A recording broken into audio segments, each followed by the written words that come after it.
in full transparency, this has been really complicated or complex for Jonah and I too, coming into this landscape and being like, wait a minute.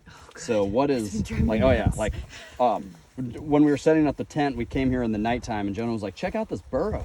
And we were like, whoa, look at that. And right off, it was just a round burrow. There was none of this. And we were like, wow, could that be a spider hole? And we were like, oh, that's weird. Anyway, didn't think much about it. And then woke up in the morning and they are everywhere, like thousands of them. And we were like, whoa, started realizing like about the crabs on this landscape, talked to the biologist about them as well.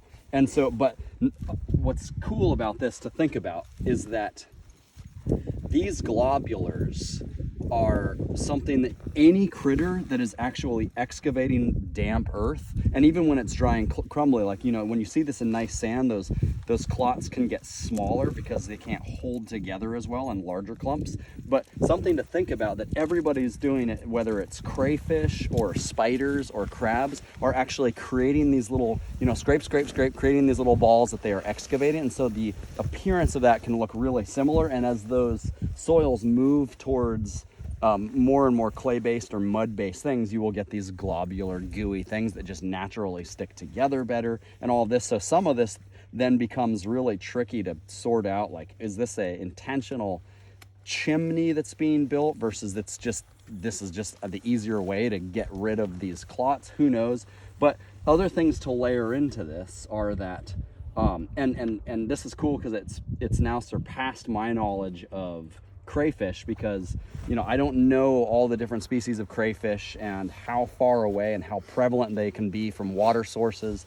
But what we do know, coming down to this like really neat thorn brush coastal country, is that there are bazillions of crabs everywhere that we know are creating burrow systems.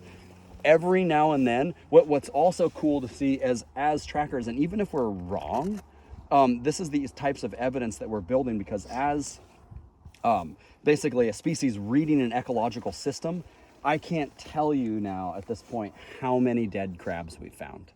And if we compare that number with how many dead crayfish we've found and where we've found the crayfish, these stories begin to illuminate. And so we're still wrestling with, how do you for sure separate crayfish holes and chimneys from crab holes and chimneys. But what we do know is this landscape is literally perforated by the millions by crabs, and their evidence is everywhere. And so even that, we might look down and be like, damn, that looks like a crayfish, and still though be wrestling, well, but we have millions of crabs around here too, so maybe it's still a crab.